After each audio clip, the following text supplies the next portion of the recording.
மூன்றாவதாக இன்றைய இந்த நிகழ்விலே, இந்த உரையாடலிலே கருத்து தெரிவிக்க இருக்கின்றவர் கனடாவிலே தொடர்ந்து பல ஆண்டு காலமாக வானொலி தொலைக்காட்சி ஊடாக அரசியல் பேசி வந்த, மக்களோடு தொடர்ந்து அரசியல் பேசி வந்த ஒருவர். வானொலி நிகழ்ச்சிகள் ஊடாகவும் அரசியல் தலைவர்கள் உட்பட பல்வேறு சமூக தலைவர்கள் ஊடாகவும் அரசியல் பேசி வந்த, நாட்டின் நிலைமைகளை தொடர்ந்து பேசி வந்த ஒருவர். சுயாதீன ஊடகவியலாளராக இப்பொழுது தொடர்ந்து அரசியல் பேசி வருகின்ற, சமூக பொருளாதார பல்வேறு விடயங்களை தொடர்ந்து பேசி வருகின்ற, அரசியல் விடயங்களை பேசி வருகின்ற நண்பர் உதயன் எஸ் பிள்ளை தொடர்ந்து பேச இருக்கிறார். எக்கோ மீடியா ஊடாக, எக்கோ தமிழ் ஊடாக இந்த ஈராக் யுத்தம் ஆரம்பித்த காலம் முதல், நான் நினைக்கிறேன் நேற்றைய தினம் 4வது நிகழ்வு, இந்த யுத்தம் ஆரம்பித்த பின்னர் நடைபெறுகின்ற தொடர் உரையாடல்களை நடாத்தி வருபவர். அவருடைய இன்றைய நிலை குறித்த கருத்துக்களையும் கேட்டுக்கொண்டு உங்களிடமிருந்தும் கருத்துக்களை கேட்க விரும்புகிறோம். உதயன் எஸ் பிள்ளை தொடர்ந்து இந்த யுத்தம் குறித்தும் அவருடைய பார்வை குறித்தும் தன்னுடைய கருத்துக்களை பகிர்கிறார். உதயன்,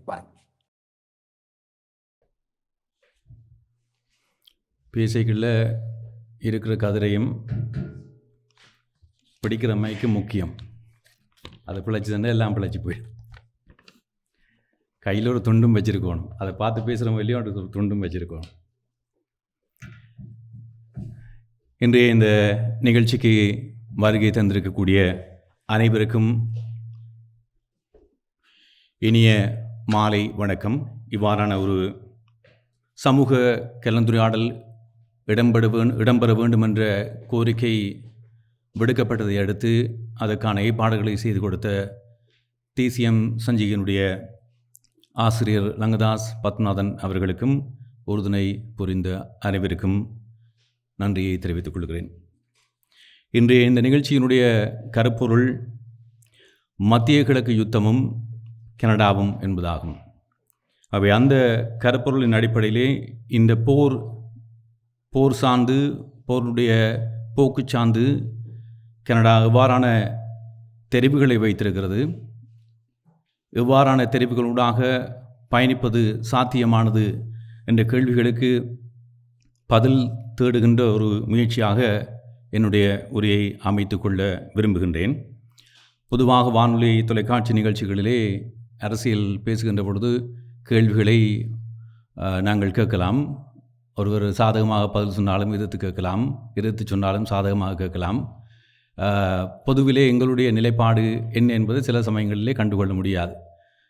மதம் சார்ந்து எங்களுடைய நிலைப்பாடு என்ன என்பது தொடர்பாக நாங்கள் பொது வழியிலே காட்டிக்கொள்ளக்கூடாத ஊடகவியலாளர்களாக இருக்கக்கூடியவர் என்று சொல்வார்கள்.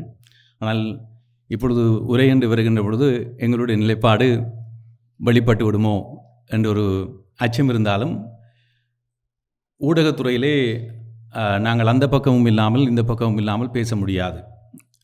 அது ஒரு வழி பாதை மட்டுமே. உண்மைக்கு முன்பாக நடுவு நிலைமை கிடையாது. உண்மையின் பக்கம் நிற்பது மட்டுமே அறம். ஆனால் இப்பொழுது சமகாலத்தில் நடைபெறுகின்ற உலக அரசியல் விடயங்களின் போக்கை பார்க்குற பொழுது எந்த பக்கத்திலும் நியாயம் இல்லை, எந்த பக்கத்திலும் அறம் இல்லை. இந்த யதார்த்த அரசியலை புரிந்து கொண்டு அதற்கு ஊடாக நாங்கள் எவ்வாறு பயணிக்க முடியும், அல்லது பயணிப்பதற்கான தெரிவுகள் இருக்கின்றன என்ற கேள்விகளுக்கூடாகவே நாங்கள் இதற்கான பதில் தேடலை நோக்கி பயணிக்க வேண்டியவர்களாக இருக்கிறோம். இந்த போரை இஸ்ரேலும் அமெரிக்காவும் இணைந்து ஈரான் அணு ஆயுதத்தை தயாரித்து விட்டது, அல்லது தயாரித்து முடித்து விட்டது. அது எங்களை தாக்கப் போகிறது, அதற்கு முன்னர் நாங்கள் முந்திக் கொள்ளுகிறோம் என்று அவர்கள் இந்த போரை தொடுத்திருக்கிறார்கள். போர் என்று வருகின்ற பொழுது முதலில் சாவது உண்மை. அதன் அடிப்படையிலே இது எவ்வளவு தூரம் உண்மை என்பதை இப்பொழுது நாங்கள் அறுத்து உறுத்து அழுத்தம் திருத்தமாக கூறாவிட்டாலும் வருகின்ற நாட்களிலே, மாதங்களிலே அதனுடைய உண்மைத்தன்மையை நாங்கள் அறிந்து கொள்ளக்கூடியதாகும். எவ்வாறு ஈரான் இந்த போரை கையாளப் போகிறது என்பதை பொறுத்து.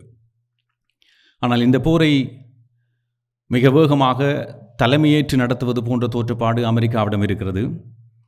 அமெரிக்கா பல தசாப்தங்களாகவே உலக மகாயுத்தம், 2வது மகாயுத்தத்துக்கு பின்னரான காலகட்டத்திலே இருந்து உலகத்தை தன் இசைவுக்கு ஏற்ப நகர்த்தி வந்திருக்கிறது. ஆனால் 2001ஆம் ஆண்டு செப்டம்பர் 11 தாக்குதலின் பின்னரான காலகட்டம் என்பது புதிய உலக ஒழுங்குக்குள் அமெரிக்கா நுழைவதற்கான ஒரு வாய்ப்பை ஏற்படுத்தி கொடுத்தது. இதை கவனித்துக் கொள்ளுங்கள். செப்டம்பர் 11 அது ஒரு பயங்கரவாத தாக்குதல், தீவிரவாத தாக்குதல் என்று சொன்னாலும் கூட அமெரிக்கா தன்னை உலக வல்லரசாக நிலைநிறுத்துவதற்கான ஒரு வாய்ப்பை அது ஏற்படுத்தி கொடுத்தது. அதுக்கு பின்னரான பல தொடர்ச்சியான போர்களை நாங்கள் பார்த்துருக்கிறோம். அது அராப் ஸ்ப்ரிங்காக இருக்கலாம், அல்லது இப்பொழுது சமகாலத்தில் இருக்கக்கூடிய ஈரானை மையப்படுத்திய போராக இருக்கலாம். இவை ஒவ்வொன்றும் அமெரிக்கா தன்னை வலுப்படுத்திக் கொள்வதற்கான ஒரு நோக்கை கொண்டுதான் இயங்கிக் கொண்டிருக்கிறது. ஈராக் யுத்தத்தின் போது, ஆப்கானிஸ்தான் யுத்தத்தின் போது கனடாவினுடைய நிலை என்பது ஆமாம், பயங்கரவாத தாக்குதல் இடம்பெற்றுவிட்டது, அதுக்கு எதிராக நாங்கள் பதிலடி கொடுத்தாக வேண்டும் என்பதற்காக கனடாவும் நேச நாடுகளும் கண்ணை மூடிக்கொண்டு ஆதரவு கொடுத்தார்கள் நேட்டோ என்ற கட்டமைப்பினூடாக. ஆனால் அதற்கு பின்னர் ஈராக் மீது போர் தொடுக்கின்ற பொழுது 2003 அப்போதைய பிரதம மந்திரி ஜோன் கிரச்சியான் மிக அழுத்தம் திருத்தமாக கூறிவிட்டார், நாங்கள் இந்த போரில் பங்கெடுக்க மாட்டோம். இது உங்களுடைய தன்னிச்சையான முடிவு. இவ்வாறான போர்கள் நடத்தப்பட வேண்டுமாக இருந்தால் அதற்கு ஐக்கிய நாடுகள் சபையினுடைய அனுசரணை வேண்டும் என்ற விடயத்தை சுட்டிக்காட்டி அவர் அந்த போரில் இருந்து தன்னை விலக்கிக் கொண்டார். ஆனால் அவ்வப்பொழுது ஐசிஸுக்கு எதிரான போராக இருக்கலாம், அல்லது அராப் ஸ்ப்ரிங் போராக இருக்கலாம். இவற்றிலே மட்டுப்படுத்தப்பட்ட அளவிலே கனடாவினுடைய பங்களிப்பு இருந்தது. ஆனால் இவற்றின் மூலமாக அமெரிக்காவுக்கு பின்னால் செல்வதன் ஊடாக கனடா இதுவரையில் அடைந்த பயன் என்ன என்று கேட்டால், டொனால்ட் ட்ரம்ப் பதவிக்கு வந்தவுடன் எங்கள் பகை நாடுகளை எவ்வாறு நாங்கள் அணுகுவோமோ கையாளுவோமோ அதற்கு நிகராகவே உங்களையும் கையாளப் போகிறோம் என்று முகத்தில் அறைந்தால் போல எங்களுக்கு வரி என்ற பெயரிலே டரிஃப் என்ற நகர்வை அவர் அறிமுகப்படுத்தினார். இந்த சூழ்நிலையிலே இப்பொழுது கனடா அமெரிக்காவை எதிர்க்கலாமா இல்லையா என்று கேட்டால், எல்லா பக்கத்திலும் கனடாவை இருக்கக்கூடிய வகையிலே அவருடைய நகர்வுகள் இருக்கின்றன. அது நிலம் சார்ந்து நிலத்தை கையகப்படுத்துவதற்கான முனைப்புகள். அதுதான் 51வது மாநிலமாக கனடாவை இணைக்கப் போகிறேன், கவர்னர் மாகாணி என்று அழைப்பது என்ற அவருடைய சொல்லாடல்கள் ஊடாக அவை ஒரு கோமாளித்தனமான அல்லது ஒரு எழுந்தமானமான அவருடைய உரையாக அல்லது கூற்றாக இருக்கலாம் என்று நீங்கள் நினைக்கக்கூடும். அது அல்ல. அப்பொழுது யாரோ பேசுகின்ற பொழுது இந்த மோகேஷ் விடயம் பற்றி குறிப்பிட்டார்கள், ரதனன் என்று நினைக்கிறேன். எங்களுக்கு அடுத்த மாதம் மோகேஷ் கட்டுவது பிரச்சனையாக இருக்கலாம். அமெரிக்காவுக்கு அப்படி அல்ல. அடுத்த 100 ஆண்டுகளுக்கு 200 ஆண்டுகளுக்கு இந்த உலகத்தை எவ்வாறு தன்வசம் வைத்துக் கொள்வது என்பது மட்டுமே அவர்களுக்கான அந்த நீண்டகால திட்டமும் கொள்கை வகுப்பும் வியூக வகுப்பும் இருக்கும். அதன் அடிப்படையில் தான் கனடாவை 51வது மாநிலமாக கொண்டு வரப்போகிறோம் என்று அவர்கள் சொன்னதும், கிரீன்லாந்தை தாங்கள் தம்பசப்படுத்திக் கொள்ளப் போகிறோம் என்று சொன்னதும் இதன் அடிப்படையில் தான். இது டொனால்ட் ட்ரம்ப் என்ற தனி மனிதர் ஊடாக அவருடைய வார்த்தைகளூடாக வந்த சொல்லாடல் கிடையாது. அது அமெரிக்காவுடைய இந்த டீப் ஸ்டேட் என்று சொல்லப்படுகின்ற கொள்கை வகுப்பாளர்களுடைய நீண்ட கால திட்டமிடலுடைய ஒரு அடிப்படை. இது இன்று அல்லது வரப்போகின்ற சில வருடங்களிலே சாத்தியப்படுகின்ற அல்லது அதனை நோக்கிய ஒரு நகர்வாக இருக்கப் போவதில்லை. இன்னும் ஒரு 25, 30, 40 ஆண்டுகளை நோக்கி பயணிக்கின்ற பொழுது இதனுடைய அந்த போக்கு வீரியம் பெறும் என்பது என்னுடைய கருத்தாக இருக்கிறது. இதில் இன்னொரு விடயத்தை கவனிக்க வேண்டும். ஏன் அமெரிக்கா இவ்வாறான ஒரு விடயத்தை இலக்கு வைக்கிறது என்றால், அடுத்தடுத்த நிலைகளில் இருக்கக்கூடிய வல்ல சக்திகளாக வரக்கூடியவர்கள் சீனாவும் ரஷ்யாவும் என்ற பயம் அமெரிக்காவுக்கு இருக்கிறது. ஆகவே அவர்கள் கிட்ட நெருங்கக்கூடாது, 2ஆம் 3ஆம் 4ஆம் நிலைகளில் கூட இருக்கக்கூடாது. அவர்களுடைய அந்த வளர்ச்சி வேகம் என்பது அவர்களிடம் இருந்து தள்ளி வைக்கப்பட வேண்டும். அதுக்கு என்ன செய்யலாம் என்பதற்காக அவர்கள் எல்லா வியூகங்களையும் வகுக்கிறார்கள். அதன் காரணமாகத்தான் தங்களுடைய நட்பு தேசங்களை எதிர்த்து அல்லது பகைத்து அவர்களுடைய இதுவரை காலமான அந்த நேச அணுகுமுறையிலிருந்து விலகி அவர்களையும் ஒரு பகையாளிகளாக கையாள்வதற்கு அமெரிக்கா துணிந்து விட்டது என்பதைத்தான் நாங்கள் பார்க்கிறோம். இப்பொழுது இருக்கக்கூடிய நிலையிலே கனடா என்ன செய்ய முடியும் என்று கேட்டால், கனடாவுக்கு அதிக தெரிவுகள் கிடையாது. கனடா ஒன்று நாங்கள் உங்களை எதிர்க்கப் போகிறோம் என்று பகிரங்கமாகவே அறிவிக்கலாம். அதனுடைய விளைவு பாரதூரமாக இருக்கும். நிக்கோலஸ் மடுரோ அவர்களை ஒரு நாளில் 2 மணி நேரத்திலே கவர்ந்து சென்றது போல கனடாவை எந்த வழியிலும் அவர்கள் கவர்ந்து செல்லலாம். டெல்டா ஃபோர்ஸையும் அனுப்புவார்கள் என்று நான் சொல்லவில்லை. நேச நாடு தானே, அவர்கள் செய்ய மாட்டார்கள் என்று நீங்கள் எண்ணக்கூடும். அனுப்பலாம். இல்லாது போனால் பொருளாதார நெருக்கடிகள் ஊடாக கனடாவை பணிய வைக்கலாம். அல்லது வேறு மாற்றுத் தெரிவுகளை அவர்கள் அணுகுவதற்கான எதிர்காலத்திலே அது சாத்தியப்படக்கூடிய வாய்ப்புகள் இருக்கின்றன. இந்த நீண்ட கால திட்டம் என்பது கனடா உலகிலே 2வது பெரிய நாடாக இருக்கிறது நிலப்பரப்பிலே. அமெரிக்கா 4வது நிலப்பரப்பாக இருக்கிறது. இந்த நிலப்பரப்பு அளவிலே கனடாவையும் இணைத்து கிரீன்லாந்தையும் இணைத்தால் உலகிலே மிகப்பெரிய தீவாக இருக்கக்கூடிய அந்த 2 கிரீன்லாந்தையும் கனடாவையும் இணைத்தால் அமெரிக்கா நிலப்பரப்பிலே 1வது வெள்ள சக்தியாக வரக்கூடிய வாய்ப்பு இருக்கிறது. அது வெள்ள சக்தி என்று வருகின்ற பொழுது எல்லா வளங்களும் சேர்ந்த சக்தி. என்ன வளம் இல்லை இந்த திருநாட்டில் கனடாவில்? கிரீன்லாந்தில் என்ன வளம் இல்லை? கனிம வளம் இருக்கிறது. இன்னமும் எங்கள் கைக்கு எட்டாத வகையிலே இருக்கக்கூடிய கனிமங்கள் இன்னமும் 25-50 ஆண்டுகளிலே சாத்தியப்பட போகின்றன. காரணம், பூமி வெப்பமடைந்து வருகிறது. இந்த பூமி வெப்பமடைந்து வருவதன் காரணமாக அந்த கனிமங்களை எடுக்கக்கூடிய வாய்ப்பு இருக்கிறது. அதைவிட பிராந்திய படைத்துறை சார்ந்து தன்னை பலப்படுத்திக் கொள்வதற்கான ஒரு வாய்ப்பை அது ஏற்படுத்தும். இந்த அகன்ற பாரதம் என்று கேள்விப்பட்டிருப்போம். ஒரு அகன்ற அமெரிக்கா. இதுதான் அமெரிக்காவுடைய சமகாலத்திலே மறைத்து வைக்கப்பட்டிருக்கக்கூடிய ஒரு திட்டம். அந்த திட்டத்தில் இருந்து இப்பொழுது அமெரிக்கா சரியாக செய்யப்படுகிறதா என்று கேட்டால், அமெரிக்கா போரிலே வல்ல சக்தி, அதிநவீன தொழில்நுட்பத்தை கொண்டிருக்கக்கூடிய சக்தி, படைப்பலத்தை கொண்டிருக்கக்கூடிய சக்தி. அதை அவ்வப்பொழுது அவர்கள் நிரூபித்து காட்ட வேண்டும். நிக்கோலஸ் மடுரோ விவகாரத்திலே மிக இலகுவாக 100 பேரை அனுப்பி அல்லது விரல் விட்டு எண்ணக்கூடிய ஒரு சில படை தொகுதியை டெல்டா ஃபோர்ஸை அனுப்பி அவர்கள் அந்த நாட்டை பணிய வைத்து விட்டார்கள். அங்கே ஒரு எண்ணெய் வளம் கிடைத்துவிட்டது. மிக அதிகபட்சமான எண்ணெய் இப்பொழுது அமெரிக்காவின் கட்டுப்பாட்டுக்குள் வந்துவிட்டது. இந்த நிலையிலே அடுத்ததாக அவர்கள் மத்திய கிழக்கை தங்கள் கைகளுக்குள் கொண்டு வர வேண்டுமாக இருந்தால் அதற்கு எதிராக இருந்த நாடு ஈரான். மத்திய கிழக்கு வட்டகையிலே இப்பொழுது ஈரானுக்கு எதிராக இருக்கக்கூடியவர்கள் இஸ்லாமிய நாடுகளாக இருந்தாலும் அந்த நாடுகள் அமெரிக்காவினுடைய நேச சக்திகளாக இருக்கின்றன. இந்த நிலையில் ஒரே ஒரு எதிரியை அகற்றிவிட்டால் மத்திய கிழக்கில் இருக்கக்கூடிய அத்தனை பேரும் இவர்களுடைய கட்டுப்பாட்டிலே வருவார்கள். ஆனால் இந்த போரின் ஊடாக ஒரே நாளில் 48 பேர், அயத்தொல்லா அலி குமேனி உட்பட்ட 48 பேரை அழித்து விட்டோம் என்று சொன்ன, மின்னல் வேகத்திலே அழித்து விட்டோம் என்று சொன்ன அமெரிக்கா, ஏன் அமெரிக்கா ஈரானிலே ஆட்சி மாற்றத்தை நாங்கள் உடனடியாக கொண்டு வரப்போகிறோம் என்று சொன்னவர்கள் இந்த 2 வாரங்கள் கடந்து அதனை சாத்தியப்படுத்த முடியவில்லை. இவர்களிடம் இருக்கக்கூடிய அந்த புஜ பலத்துக்கு, அந்த படைத்துறை பலத்துக்கு, தொழில்நுட்ப பலத்துக்கு ஏன் இவ்வளவு தாமதம்? மின்னல் வேகத்திலே வித்தை காட்ட போகிறோம் என்று இறங்கியவர்கள் இப்பொழுது ஏதாவது வழியை கண்டுபிடித்து, லங்கதாஸ் சொன்னது போல, நாங்கள் இந்த போரிலிருந்து மாற்று தெரிவுகளூடாக பயணிக்கலாமா என்பதனுடைய ஒரு நிலையை நாங்கள் அவதானிக்கக்கூடியதாக இருக்கிறது. அதன் காரணமாகத்தான் ஒரு பதிலை சொல்லிக் கொண்டிருக்கிறார் டொனால்ட் ட்ரம்ப். இந்த போர் தொடர்பாக போரை முடித்து விட்டோம் என்று சொன்னவர், முடிக்கப் போகிறோம் என்று சொன்னவர், நேற்று இறுதியாக சொல்லுகின்ற பொழுது இந்த போர் எப்பொழுது முடியும் என்று எனக்கு தெரியாது, இப்பொழுது தன்னுடைய நேச நாடுகள் தங்களுடைய கப்பல்களை அனுப்ப வேண்டும் பாதுகாப்புக்காக ஹோமுஸ் நீரிணை ஊடாக என்று. இதிலே அமெரிக்காவின் பின்னால் போகலாமா, பகைத்து கொள்ள போகலாமா என்று கேட்டால், அமெரிக்கா இதுவரையில் நடத்திய போர்களின் மூலமாக அடைந்த அடைவு என்ன? எங்காவது ஒரு நாட்டிலே சமாதானம் வந்திருக்கிறதா? 2001ஆம் ஆண்டுக்கு பிற்பட்ட காலத்திலே பார்த்து கொண்டால், ஆப்கானிஸ்தானிலே தலிபான்களை இலக்கு வைத்து அல் கைடாவுக்கு துணை போனவர்கள் என்று கூறி படைகளை இறக்கினார்கள். எல்லா நாடும் நேட்டோ கட்டமைப்பில் இருக்கக்கூடியவர்கள் எல்லோருமே சென்றார்கள். சரியாக 20 வருடங்கள் கழித்து அதே தலிபான்களிடம் கொடுத்து விட்டு வந்திருக்கிறார்கள்.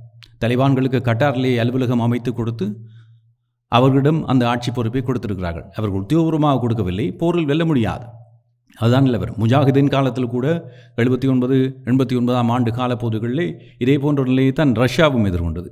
இப்பொழுது அதற்கு பின்னர் 2003ஆம் ஆண்டு சதாம் ஹுசேன் அணு ஆயுதம் வைத்திருக்கிறார் என்று சென்றவர்கள் அவரிடம் அணு ஆயுதம் இல்லை என்று தெரிந்த பின்னர் ஆட்சி மாற்றத்தை கொண்டு வருகிறோம், நாங்கள் ஜனநாயக மாற்றத்தை கொண்டு வருகிறோம் என்று சொன்னவர்கள் அதற்கு பின்னர் 2014ஆம் ஆண்டு சரியாக 11 ஆண்டுகளுக்கு பின்னர் இந்த அமெரிக்க படைகள், அமெரிக்காவுக்கு துணை நின்ற பன்னாட்டு படைகள் மட்டுப்படுத்தப்பட்ட அளவிலே, நான் சொல்வது படைத்துறை சார்ந்து போரில் பங்கு பெறாமல் கனடா உட்பட ஏனைய நாடுகள் உதவி புரிந்து படைத்துறை பயிற்சிகள், காவல்துறை பயிற்சிகள் எல்லாம் கொடுத்த அந்த ஈராக்கிய படைகள் அத்தனை ஆயுதங்களையும் போட்டுவிட்டு பின்னங்கால் பிடரியில் அடிபட ஓடுவதென்று சொல்வார்களே, அவ்வாறு தான் ஓடினார்கள் ஐசிஸினுடைய தாக்குதல் தொடுக்கப்பட்ட பொழுது.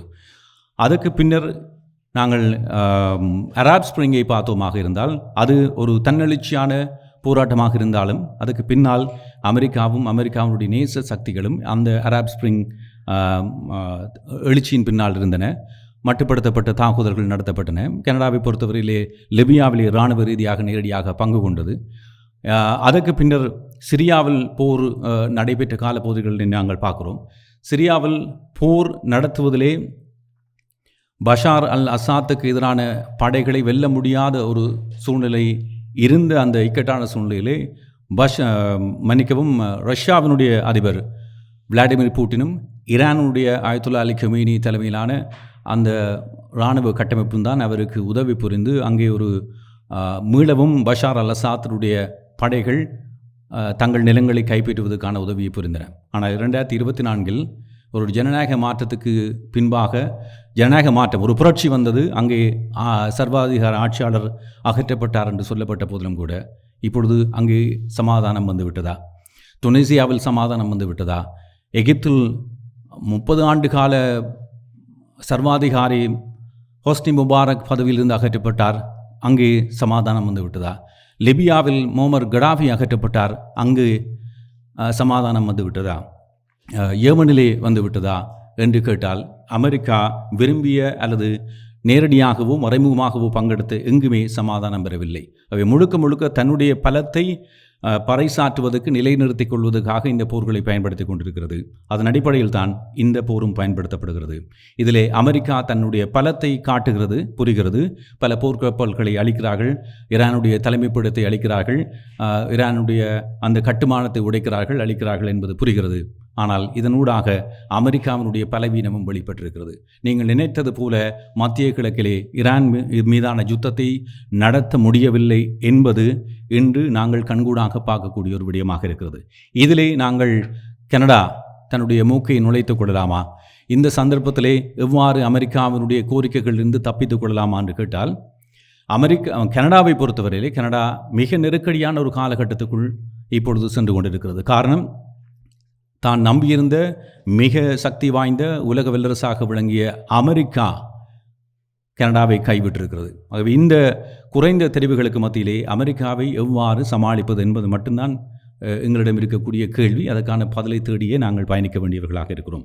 இந்த நிலையிலே மாகாணி அவர்கள் அண்மையில் சுவிட்சர்லாந்தில் ஆற்றிய உரை உலக கவனத்தை பெற்றது. மாகாணி சரியாக செய்யப்படுகிறாரா அல்லது அவர் இப்பொழுது காலத்தை கடத்துகின்ற வகையில் செய்யப்படுகிறாரா என்பதுக்கு அப்பால் மாகாணியிடம் இருக்கக்கூடிய மட்டுப்படுத்தப்பட்ட தெரிவுகளின் அடிப்படையிலே டொனால்ட் ட்ரம்ப் அவர்களை சமாளிப்பது மட்டும்தான். அது சரியாக சென்று கொண்டிருப்பதாகவே என்னால் கணிக்கக்கூடியதாக இருக்கிறது. அதே நேரத்தில் இந்த சந்தர்ப்பம் என்பது கனடாவுக்கு அகன்ற வாய்ப்புகளை கொடுத்திருக்கிறது. இந்த மிடில் பவர்ஸ் என்று சொல்லப்படுகின்ற மாகாணி குறிப்பிட்ட அந்த இடைநிலை சக்திகளாக இருக்கக்கூடிய அமெரிக்காவினுடைய நேச சக்திகளாக இதுவரை காலமும் இருந்தவர்களை தன்வசப்படுத்திக் கொள்ளக்கூடிய மிக மிக வரலாற்றில் இல்லாத இதுவரை கிடைக்காத அரிய வாய்ப்பு கனடாவுக்கு கிடைத்திருக்கிறது. இந்த வாய்ப்பை பயன்படுத்திக் கொள்ளுமாக இருந்தால் கனடா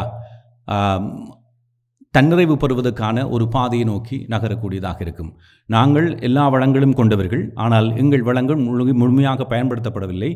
அதனால் நான் ஆரம்பத்தில் சொன்னது போல எண்ணெய் வளம் இருக்கிறது, எரிவாயு வளம் இருக்கிறது, நாங்கள் எதை வேண்டுமானாலும் இந்த நாட்டிலே செய்து கொள்ளலாம். ஆனால் அவை எல்லாம் பயன்படுத்தப்படவில்லை. என்ன காரணம் என்று கேட்டால், நாங்கள் முழுமையாக அமெரிக்காவை நம்பியிருந்தது.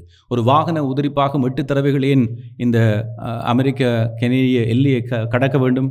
அது முழுமையாக தயார்படுத்தப்படுவதற்கு 8 தொழிற்சாலைகளை நாங்கள் கட்ட முடியாமல் போனது ஏன்? இத்தனை 100 ஆண்டுகளாக இதை சிந்திக்க முடியாமல் நாங்கள் போனதுக்கு காரணம் என்ன? அமெரிக்கா. இன்று அமெரிக்கா சொல்லுகிறது யாரிடம் எண்ணெய் வாங்க வேண்டும் என்று. இந்தியாவிடம் சொல்லுகிறது நீங்கள் ரஷ்யாவிடம் எண்ணெய் வாங்கக்கூடாது. ஆனால் ஈரான் தரப்பு ஹோர்முஸ் நீரிணையை முடக்கியதும் நீங்கள் 30 நாட்களுக்கு எண்ணெய் வாங்கலாம். இது எந்தளவு ஏகாதிபத்தியம், எவ்வளவு தூரம் அதிகாரம், அந்த வல்லாதிக்க சக்தியினுடைய ஏகாலம் இருக்கிறது என்பதை பறைசாற்றியிருக்கிறது. ஆகவே அமெரிக்காவினுடைய இந்த இடைச்சாதிகார போக்கிலிருந்து, ஏகாதிபத்திய போக்கிலிருந்து மற்றவர்கள் தம்மை விலக்கி கொண்டு மாற்று கூட்டணிகள் ஊடாக, மாற்று தெரிவுகள் ஊடாக பயணிப்பதற்கான மிக மிக அரிய வாய்ப்பு இந்த காலகட்டத்திலே ஏற்பட்டிருப்பதாகவே நான் பார்க்கிறேன். இன்னொரு விடயம், இந்த போர், நேற்று நாங்கள் நிகழ்ச்சி நடத்துகின்ற பொழுது நான் குறிப்பிட்டேன், இந்த போர் உங்கள் வீட்டு வாசலுக்கு வந்து விட்டது என்று. ஒருவர் கருத்து சொல்லியிருந்தார், வீட்டுக்குள்ளே வந்து விட்டது என்று அவர் சொன்னார். நான் சொல்லுகிறேன், எல்லோரும் குசினிக்குள்ளும் வந்து விட்டது. அதனா என்ன கேள்வி கேட்டாலும் ஆயில் ப்ரைஸ் கூடிட்டுன்னு சொல்லுவார். காரணம், அது நேரடியாக அவர் அனுபவிக்கின்ற, கண்கூடாக பார்க்கின்ற ஒரு விடயமாக இருக்கிறது.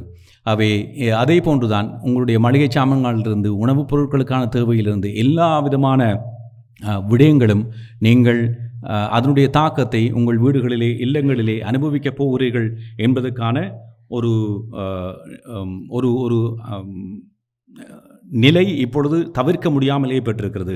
அவை நீங்கள் அனைவருமே இந்த இவ்வாறான போர் நிலவரங்களை, உலக அரசியல் நிலவரங்களை பார்க்க வேண்டிய நிலைக்குள் தள்ளப்பட்டிருக்கிறீர்கள். இது விரும்பியோ விரும்பாமலோ நடக்கக்கூடிய ஒரு விடயமாக இருக்கிறது.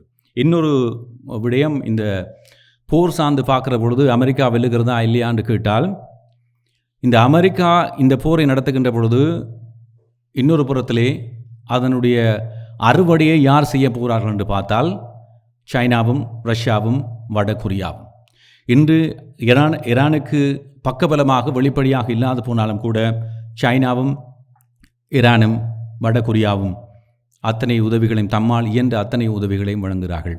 மிக குறிப்பாக இந்த செய்மதி தொழில்நுட்பத்தினூடாக லைவ் டேட்டா என்று சொல்லப்படுகின்ற அமெரிக்காவினுடைய தளங்கள், அமெரிக்காவினுடைய படை நகர்வுகள், அமெரிக்காவினுடைய இந்த ஃப்ளோட்டிலா என்று சொல்லப்படுகின்ற அமெரிக்காவுடைய விமானந்தாங்கி கப்பல்கள் உட்பட்ட ஏவுகணை தளங்களை கொண்ட பகுதிகள் உட்பட அத்தனை நகர்வுகளையும் உடனுக்குடன் ஈரானுக்கு அறிவித்து கொண்டிருப்பது இந்த ரஷ்யாவும், சைனாவும். இவர்கள் தங்களுடைய தொழில்நுட்பத்தை பயன்படுத்துகிறார்கள். அமெரிக்கா தன்னுடைய இராணுவ வல்லமையை பரீட்சித்து பார்க்கிறது, இஸ்ரேலும் பரீட்சித்து பார்க்கிறது. இன்று இஸ்ரேல் தன்னுடைய அயன்டோமை நம்பியிருந்த நிலையிலே தமக்கு அடி விழுகிறது, ஆனால் நாங்கள் அதில் குறைந்தளவு சேதத்தை கொண்டிருக்கிறோம் என்பது போல காண்பித்து கொண்டாலும் இந்த போரை பொறுத்தவரையிலே இஸ்ரேலும் உண்மை சொல்லவில்லை, ஈரானும் உண்மை சொல்லவில்லை, அமெரிக்காவும் உண்மை சொல்லவில்லை. குவைத்திலே ஃப்ரெண்ட்லி ஃபயர் என்ற விடயத்திலே 3 விமானங்களை, F-15 ரக விமானங்களை இழந்து விட்டதாக அமெரிக்கா சொன்னது. 2 தினங்களுக்கு முன்னர் இன்னும் ஒரு எரிபொருள் நிரப்புகின்ற K-135 என்று நினைக்கிறேன், அந்த விமானம் தானாக விழுந்து விட்டது என்று அமெரிக்கா சொல்லுகிறது. நாங்களும் யுத்தம் நடைபெற்ற நாட்டிலிருந்து வந்தவர்கள், யுத்தத்தினுடைய செய்திகளை எவ்வாறு பகுத்தறிய வேண்டும் என்ற ஓரளவுக்கு அறிந்தவர்கள். ஆகவே இந்த செய்திகளூடாக ஏதோ மிக ஆழமான மர்மங்கள் இருக்கின்றன என்பதை மட்டும் நாங்கள் புரிந்து கொள்ளக்கூடியதாக இருக்கிறது. இந்த நிலையிலே மாக்காணி அவர்கள் இப்பொழுது இருக்கக்கூடிய நிலையிலே ஒரு இடர் முகாமத்துவத்தை மட்டுமே செய்ய முடியும். அமெரிக்கா பொருளாதார தடை விதிக்கிறது, வரியை அறிவிக்கிறது, நெருக்கடி கொடுக்கிறது அல்லது மிரட்டுகிறது என்ற விடயங்களுக்கு அப்பால் நாங்கள் ஏற்கனவே ஒரு பொருளாதார நெருக்கடிக்குள் சென்று விட்டோம். அதிலிருந்து மீண்டு வருவதற்காக எங்களிடம் இருக்கக்கூடிய ஒரே ஒரு சிறந்த சாவி மாக்காணி மட்டும்தான். வேறு தலைவர்களால் முடியாதா என்று கேட்டால் இவர்தான் எங்களுடைய நாட்டினுடைய பிரதமராக இப்பொழுது தெரிவு செய்யப்பட்டிருக்கிறார். இடர் முகாமைத்துவம் என்று வருகின்ற பொழுது அதையும் ஒரு போராக நாங்கள் கருத்தில் கொண்டு அவர் மீது நம்பிக்கை வைப்பது மட்டும்தான் இப்பொழுது எங்களிடம் இருக்கக்கூடிய தெரிவாக இருக்கிறது. அடுத்தடுத்து வெளிநாட்டு பயணங்களை மேற்கொள்கிறார், உடனடியாக பல ஒப்பந்தங்களிலே கைச்சாத்திடுகிறார். இது காலத்தை கடத்தும் செயல் என்று கேட்டால் இது மாகாணியினுடைய காலத்திலே அறுவடை தரப்போகின்ற விடயமல்ல. இது ஒரு 5-10 ஆண்டுகளுக்கு பின்னர் தான் இவருடைய ஒப்பந்தங்களுடைய அந்த விளைவுகளை, அறுவடைகளை நாங்கள் தெரிந்து கொள்ளக்கூடியதாக இருக்கும். ஆனால் இப்போதைக்கு இருக்கக்கூடிய நிலையிலே அமெரிக்காவில் இருந்து நாங்கள் விலகி இருக்க வேண்டுமாக இருந்தால் நாங்கள் சைனாவிடம் போவதோ, ரஷ்யாவிடம் போவதோ, இந்தியாவிடம் போவதோ அல்லது ஏனைய ஆசிய நாடுகள், ஐரோப்பிய நாடுகள் என்று தனித்தனியான பல துருவ ஒப்பந்தங்களை செய்து கொள்வது தவிர்க்க முடியாத ஒன்றாக இருக்கிறது. அந்த விடயத்திலே கனடாவை பொறுத்தவரையிலே ஒரு முன்னுதாரணமாக இருப்பதாக நான் கருதுகிறேன். இது சரியாக இருக்கலாம், பிழையாக இருக்கலாம். ஆனால் இப்போதைய நிலையிலே ஒரு போர் இடர்நிலை, நாங்கள் போரிலே பங்கு கொள்ளாவிட்டாலும் கூட போர் இடர்நிலையை மையமாக வைத்திருக்கக்கூடிய சூழ்நிலையிலே இது சரியான தெரிவுகள் அல்லது ஒரு சரியான பாதையை நோக்கி நகர்வதாக நான் நம்புகிறேன். எதிர்காலத்தில் அதனுடைய விளைவுகள் எவ்வாறு இருக்கும் என்று சொல்லவில்லை. இப்போது இந்த அடிப்படைகளின் அடிப்படையிலே அந்த நகர்வுகள் இருப்பதாக நான் நினைக்கிறேன். இன்னொன்று, இந்த போர் நடைபெறுகின்ற பொழுது போர் ஏன் இழுத்து கொண்டு போகிறது? இவர்கள் சில போர்கள் உண்மையாகவே இழுக்கும். ஆனால் ஏன் இழுத்தது என்பதை சில வருடங்கள் கழித்து பார்க்குற பொழுது புரியும். அது எங்கேயோ ஆப்பிழுத்த குரங்கு கதையாக போய்விட்டது என்று. இந்த அட்ரிஷனல் ஓஃபேர் என்ற ஒரு பதம் போரியலில் பயன்படுத்தப்படுகிறது. இந்த அட்ரிஷனல் ஓஃபேர் என்பது எதிராளியை நேரடியாக போர்க்களத்திலே உடனடியாக சந்தித்து மடிய வைப்பது, எதிர்கொள்வதை கடந்து அந்த எதிராளியினுடைய பலத்தை களைக்க வைப்பது, இழக்க வைப்பது, அவர்களை பணிய வைப்பது, அவர்கள் அந்த போரிலே பெரும் நட்டத்தை நாசத்தை எதிர்கொள்ளும் வகையிலே இட்டுச் செல்வது. அடி வாங்குவது போல இருக்கும். ஆனால் அதனுடைய விளைவு எல்லோரும் கொட்டி கொடுத்து களைத்து விட்டார்கள். யுக்ரைன் விவகாரத்தில் நடந்தது என்ன என்பதை, இதுவரை கொடுக்கப்பட்ட நிதியினுடைய தொகை என்ன, இதுவரையில் செய்யப்பட்ட இராஜேந்திர உதவிகள் என்ன என்று பார்த்தால், யாரோ நடத்துகின்ற போருக்கு, யாரோ தம்மை பாதுகாத்துக் கொள்வதற்கு நாங்கள் கொட்டி கொடுத்து கொண்டிருக்கிறோம் என்பது புரியும். இதிலே ரஷ்யா ஏன் பிடிக்கவில்லை யுக்ரைன் என்றால், ரஷ்யாவுக்கு ஒரு பிரச்சனையுமே இல்லை. ஜெலன்ஸ்கியை இன்னொரு தன்னுடைய டெல்டா ஃபோர்ஸை அனுப்பி தூக்கினா கேட்குறதுக்கு யாருமே இல்லை.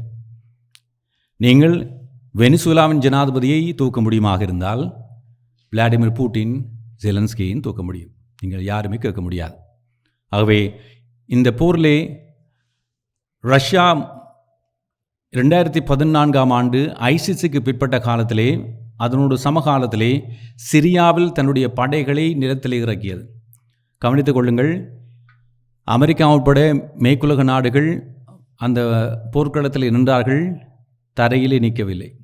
வான்மாக்கமான தாக்குதல்கள். ஆனால் ரஷ்யா இறக்கியது. காஸ்பியன் கடலிலிருந்து நீர்மூழ்கில் இருந்து ஏவுகணைகளை ஏவி சிரியன் நிலப்பரப்பிலும் ஈராக்கியன் நிலப்பரப்பிலும் கணிசமான சேதாரங்களை ஏற்படுத்தியது. அது ஐசிஸ் மீது தொடுக்கப்படுகின்ற போர் என்று அப்போது வியாக்கியானம் சொல்லப்பட்டாலும், இந்த ஃப்ரீ சிரியன் ரிபெல்ஸ் என்று சொல்லப்படுகின்ற மேற்குலக ஆதரவு பெற்ற தரப்புகளும் அதிலே கணிசமாக மடிந்து போனார்கள். அதன் காரணமாகத்தான் பஷார் அல் அசாத் அப்பொழுது வென்றார். ஆனால் இவர்களுடைய ஒட்டுமொத்த அந்த வினைத்திறனும் தோற்றுப்போன களம் அது. அதில் வைத்துத்தான் அங்கே ஒரு தன்னுடைய சர்வதேசத்தை அந்த களத்தில் வைத்துத்தான் ரஷ்யா எதிர்கொண்டது. இப்பொழுது சர்வதேசத்தை ரஷ்யா 2 முனைகளிலே எதிர்கொள்கிறது. ஒன்று யுக்ரைன், மற்றது இப்பொழுது புதிதாக தோற்றம் பெற்றிருக்கக்கூடிய ஈரான் விவகாரம். இது வேடிக்கையாக இருக்கலாம்.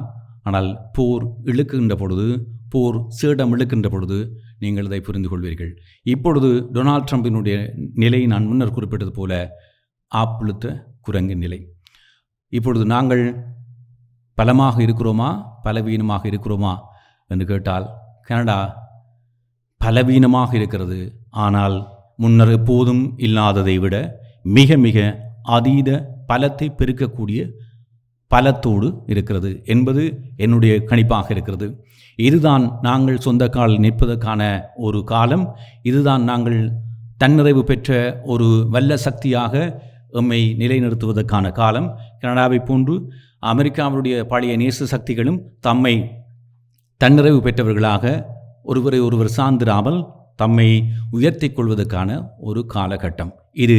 இப்போது அமெரிக்கா போரில் தன்னுடைய பலத்தை காண்பிக்க முனைந்தாலும் அமெரிக்கா தன்னுடைய பலவீனத்தை காண்பித்து கொண்டிருக்கிறது என்பது என்னுடைய கணிப்பாக இருக்கிறது. அவை கனடா இந்த சந்தர்ப்பத்தை சரியாக பயன்படுத்தும் என்ற நம்பிக்கையோடு இன்றைய இந்த உரையை நிறைவு செய்வதற்கு முன்பாக இந்த சமூக கலந்துரையாடல், இவ்வாறான கலந்துரையாடல்கள் அரிதாகவே எங்களுடைய சமூகத்திலே இடம்பெறும். லங்கதாசனோடு பேசுகின்ற பொழுது நிச்சயமாக அப்படி ஒன்று ஏற்பாடு செய்யுங்கள், அது ஏதோ ஒரு வகையிலே மீளவும் எங்களுடைய சமூகத்தை இந்த கலந்துரையாடல்களுக்குள் ஈடுபடுத்தும்.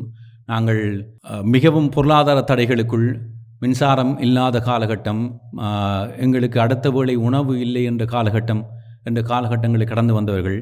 ஆனால் ஒரு தேநீர் கடைக்கு முன்பாக அப்புவும் ஆட்சியும் குந்தியிருந்து பேசாத அரசியல். ஆனால் 2009ஆம் ஆண்டுக்கு பிற்பட்ட காலப்பகுதிகளிலே எங்களுடைய அரசியல் பேச்சு மிகவும் நலினப்பட்டு போயிருக்கிறது. அதை மீளவும் பேச வைத்திருக்கக்கூடிய இவ்வாறான விடயங்கள் பேசப்பட வேண்டுமாக இருந்தால் எங்களுக்கு எல்லோருக்கும் பொதுவான பாதிப்பு வேண்டும், அல்லது பொதுவான அபாயம் வேண்டும், அல்லது பொதுவான எதிரி வேண்டும். அந்த ஒரு சூழ்நிலையை போர்ச்சூழல் மூடாக ஏற்படுத்தி கொடுத்த டொனால்ட் ட்ரம்ப் அவர்களுக்கு இந்த வழியிலே நாங்கள் நன்றி தெரிவித்துக் கொள்ள வேண்டும். இதில் இன்னொரு விடயம் நான் சுவாரஸ்யத்துக்கு சொல்லுகிறேன். என்னுடைய நண்பர் கிட்டத்தட்ட எங்களுடைய பால்ய காலத்திலிருந்து நண்பர் 6 மாதங்களுக்கு மேல் என்னோடு பேசவில்லை. இந்த போர் தொடங்கி 2 நிகழ்ச்சிகள் நடத்திய பின்னர் ஒரு நாள் திடீரென்று அழைத்து கேட்டார், இந்த கேஸ் ப்ரைஸ் கூடுமோ குறையுமோண்டு. அப்போ நான் சொன்னேன், கூடுமோ குறையுமோன்றது டொனால்ட் ட்ரம்ப் கையிலான் இருக்குது, ஆனால் இவ்வளோ நாளும் என்ன நீ தேட இல்லை, இப்போ தேடி அடிக்க வைத்திருக்கிறது டொனால்ட் ட்ரம்பினுடைய இந்த போர். அவை தொடர்ந்து பேசுவோம், தொடர்ந்து ஆரோக்கியமான கருத்துக்களை பகிர்ந்து கொள்வோம் என்று கூறி இந்த வாய்ப்புக்கு நன்றி தெரிவித்து விடைபெறுகிறேன். நன்றி, வணக்கம்.